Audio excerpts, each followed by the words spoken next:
Robo 2.0। कुछ दिन पहले मैं फेमस रजनीकांत और अक्षय कुमार की साइंस फिक्शन मूवी देखकर आया सिनेमा में।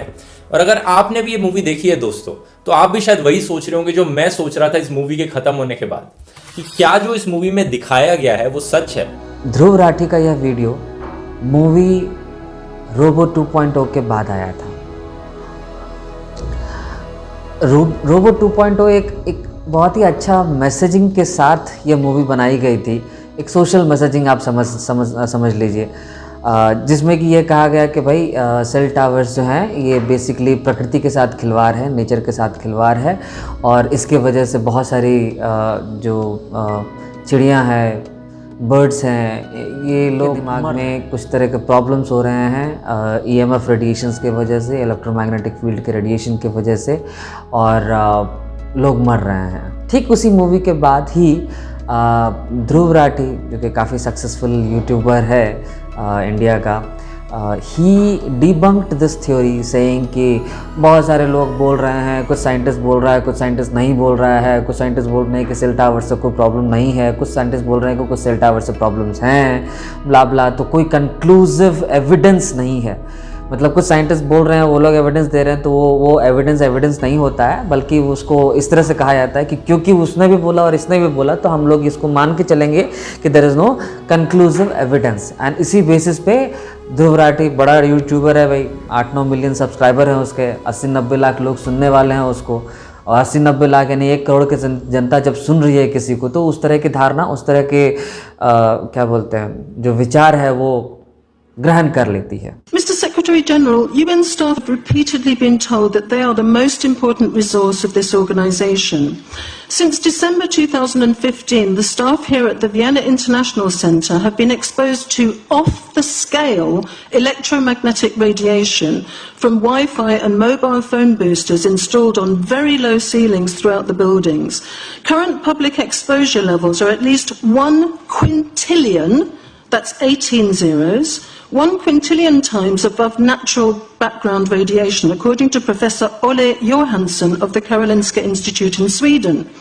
The highly dangerous biological effects of EMFs have been documented by thousands of studies since 1932, indicating that we may be facing a global health catastrophe orders of magnitude worse than those caused by tobacco and cigarettes. Mr. Secretary General, on the basis of the precautionary principle, I urge you to have these EMF emitting devices removed immediately from these buildings and to call a halt to any rollout of 5G at UN duty stations, because 5G is designed to deliver concentrated and focused electromagnetic radiation in excess of 100 times current levels in the same way as do directed energy weapons. In line with the UN guiding principles on business and human rights to protect, respect and remedy, 5G technologies must be subjected to an independent health and safety assessment before they are launched anywhere in the world. There is currently an international appeal signed by 237 EMF scientists from 41 nations urging the UN and particularly the WHO to exert strong leadership in fostering the development of more protective EMF guidelines, encouraging precautionary measures. मैंने भी सुना 237 EMF scientists ये बताने की कोशिश कर रहे हैं कि ये रेडिएशन ना केवल जीव जंतु बल्कि आपके और हमारे लिए भी खतरनाक है। उस जगह पे ध्रुव राठी 80-90 लाख लोगों को ये बताने की कोशिश कर रहा है कि ये खराब नहीं है। There is no problem with the cell tower, there is no problem with the cell which we are using. That's मेरा तो यही मानना है। तो इसीलिए जब आपके पास इतना लंबा चौड़ा सब्सक्राइबर है, जब 1 करोड़ लोग आपको सुन रहे हैं, तो you should be very very careful before saying anything, क्योंकि आपका जो मैसेज है वो सोशल कहीं कोई कुछ और ही प्रॉब्लम ना क्रिएट कर दे। क्योंकि देखिए, सेल टावर 2.0 रोबो 2.0 के बाद जो ये मैसेजिंग हुआ था, नीदरलैंड में जो टेस्टिंग हुई थी 5G की, उसकी वजह से बहुत सारे जो बर्ड्स मर गए थे, उसका भी डिबंकिंग हो गया ये बोलते हुए कि नहीं उसका रीज़न कुछ और हो सकता है, कुछ और हो सकता है, ब्ला ब्ला। लेकिन मेरे कुछ रूल्स हैं, यूनिवर्सल रूल्स हैं, मैं उसी माइक्रोस्कोपिक जो यूनिवर्सल रूल्स हैं, नेचुरल रूल्स हैं, उन्हीं के हिसाब से मैं सोचता हूँ भाई। I don't want to be a scientist, मैं साइंटिस्ट नहीं हूँ, I just want to be logical. Logical enough to question things, simple. सबसे पहला जो मेरा यूनिवर्सल लॉजिक है कि भाई धुआं वहीं उठता है जहाँ आग होती है, धुआं वहीं उठता है जहाँ आग होती है। ऐसा नहीं कि आग नहीं है और धुआं अपने आप ही उठ रहा है।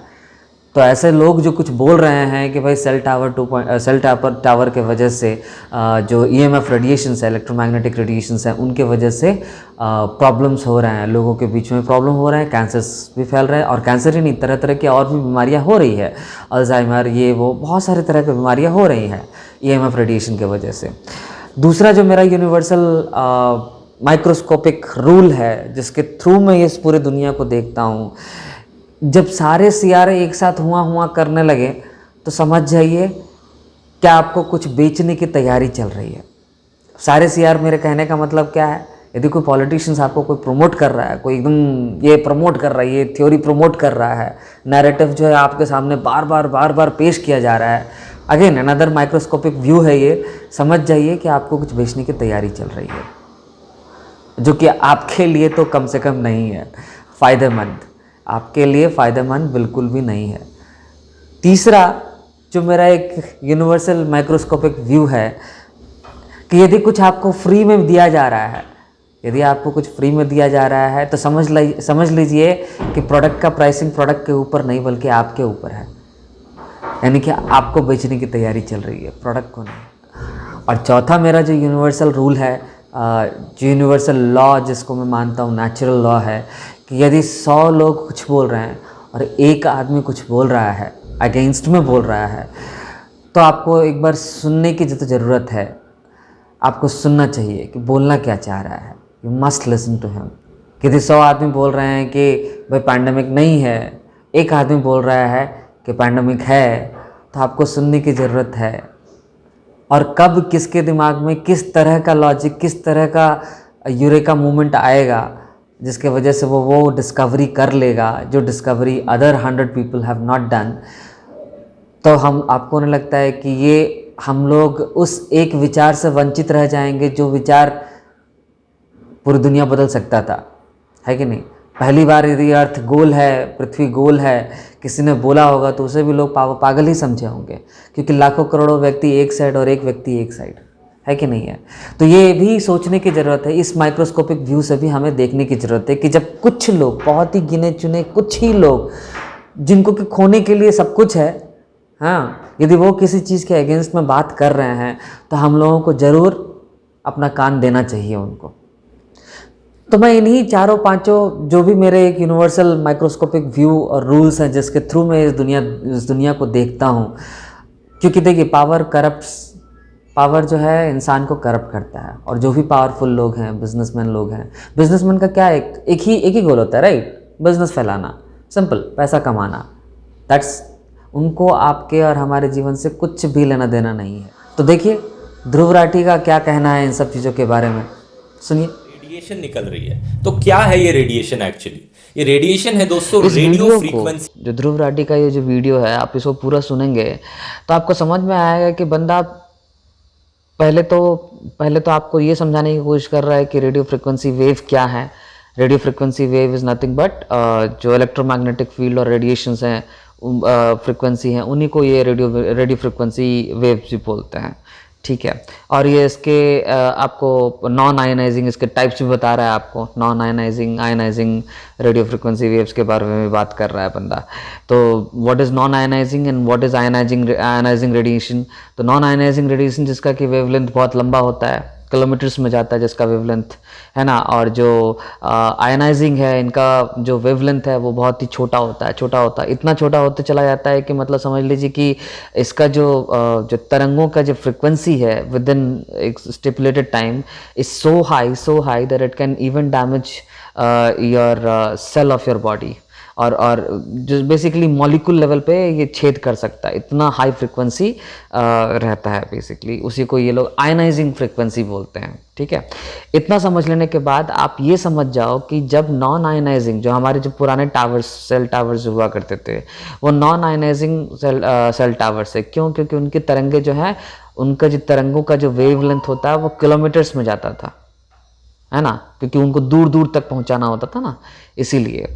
लेकिन आज के डेट में जो 5G का जो हम लोग जो देख रहे हैं, उनकी तरंगे जो है उनको मिलीमीटर वाइव्स बोलते हैं। मिलीमीटर वाइव्स मतलब उनकी जो तरंगे हैं वो मिलीमीटर में उन्होंने संकीर्ण कर दिया। पहले किलोमीटर्स में वेवलेंथ जाता था, आज के रेट में मिलीमीटर में वेवलेंथ जाता है, इतना हाई फ्रिक्वेंसी है उनका, ठीक है। तो बंदा यहाँ पे बार बार यही बताने की कोशिश कर रहा है कि भाई जो पूरे रिसर्च जो भी है वो इनकन्क्लूसिव है। क्यों? क्योंकि कुछ साइंटिस्ट बोल रहे हैं इससे हमको या जीव जंतुओं को नुकसान होगा, जो टावर के रेडिएशन है उनसे, और कुछ जानवरों को कुछ साइंटिस्ट जो बोल रहे हैं कि कुछ जानवरों को इंसानों को इससे कोई नुकसान नहीं है, ठीक है। तो बंदे को ये बोलने के लिए किसने उकसाया भगवान जाने, आई डोंट नो, और किस बेसिस पे बोल रहा है ये भी हमको नहीं पता। चूँकि कुछ कस्टमर जो कुछ साइंटिस्ट बोल रहे हैं तो बंदे ने पकड़ लिया कि भाई कुछ साइंटिस्ट बोल रहे हैं ना कि हाँ भाई ठीक है, रेडियो मैग्नेटिक वेव्स जो भी हैं, EMF जो भी है, इलेक्ट्रोमैग्नेटिक फील्ड जो भी है, दैट इज़ ऑल फाइन। हम लोग जिस भी तरह के इलेक्ट्रोमैग्नेटिक फील्ड में रह रहे हैं, that is all fine, because business is earning, right. Business चल रहा है, लोगों का अच्छा चल रहा है, धंधा अच्छा चल रहा है, तो फिर क्यों नहीं, है ना। तो this is what is happening currently, these kind of big YouTubers, I don't know why, there could be some कुछ तो कॉन्स्पिरेसी उधर भी हो सकता है कि उनको पैसा पहुंचाया जा रहा है। तो अब सवाल ये उठता है कि जो विजिबल लाइट से पहले की EM वेव्स हैं उन्हें कहा जाता है नॉन आयनाइजिंग रेडिएशन। क्या नॉन आयनाइजिंग रेडिएशन खतरनाक है आदमियों के लिए और जानवरों के लिए? साइंटिफिकली दोस्तों अभी तक इस चीज पर कोई कंक्लूजन नहीं निकला है। कुछ रिसर्च ने बताया है कि अगर नॉन आयनाइजिंग रेडिएशन के अंदर अगर हाई एक्सपोजर में आप बहुत देर के लिए रहते हो तो ये इफेक्ट्स हो सकते हैं इससे। कुछ रिसर्च ने लेकिन ये भी बताया है कि इंसानों पर और जानवरों पर इसका कोई असर नहीं पड़ता। तो यदि आप ध्रुव राठी के फॉलोअर हैं तो मान के चलिए कि 5G से आपको कोई नुकसान नहीं होगा, जीव जंतुओं को कोई नुकसान नहीं होगा, है ना। जो हाई मिलीमीटर वेव्स जो हैं, जो मिलीमीटर के ऊपर जो फ्रिक्वेंसी जब रन करेगी आपके घर में, तो आपको कोई भी शारीरिक नुकसान नहीं होगा, आपको सर में दर्द नहीं होगा, आपका हेल्थ अच्छा रहेगा, सब कुछ अच्छा रहेगा, ये आप मान के चलिए, क्योंकि ध्रुव राठी बोल रहा है आपके लिए, है ना। और चूँकि पॉलिटिशियंस दबाव दे रहे हैं।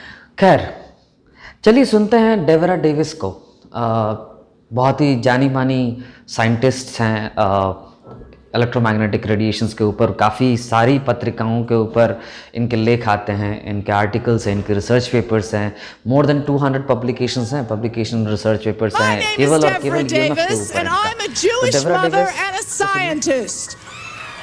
The phone signals are absorbed very deeply into the brain, and you see here they're absorbed much more deeply into the head of a 5-year-old than they are into the head of an adult. When it comes to proof of human harm, we've kind of been led down a garden path that says the only proof that really counts is enough sick or dead people.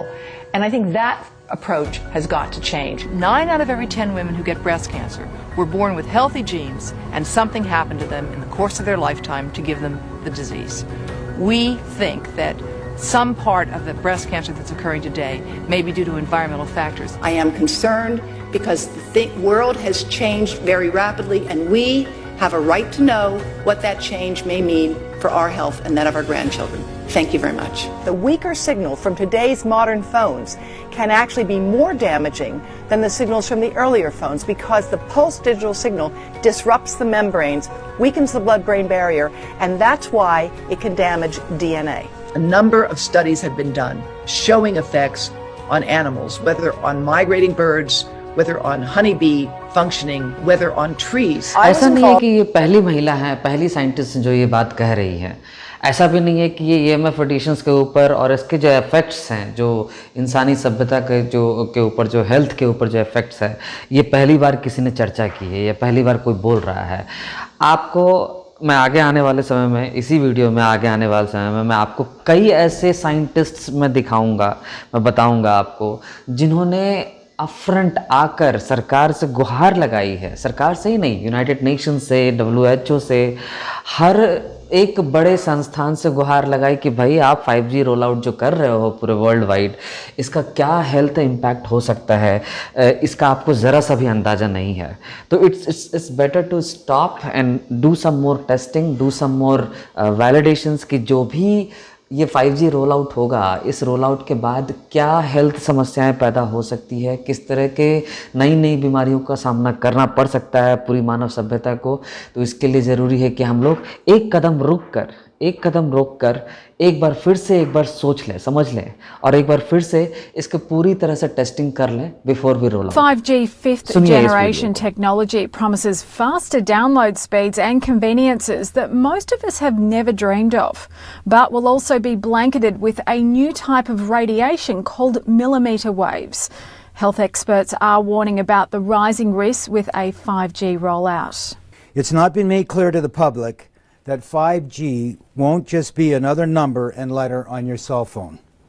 It requires an entirely new infrastructure of thousands of small cellular antennas to be erected throughout cities where it's going to be installed. What would 5G infrastructure look like?